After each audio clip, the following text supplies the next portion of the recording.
Loh, Bapak anggota BIN, Bapak bilang. Anggota BIN marah-marah di kantor Maxim. Ya, buat semua driver nih. Ini kantor ada server, kita semua kerja. Server mau disegel, mau dihancurin katanya kantor.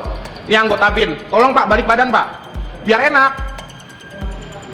Anggota Badan Intelijen Negara. Ngamuk-ngamuk di kantor Maxim.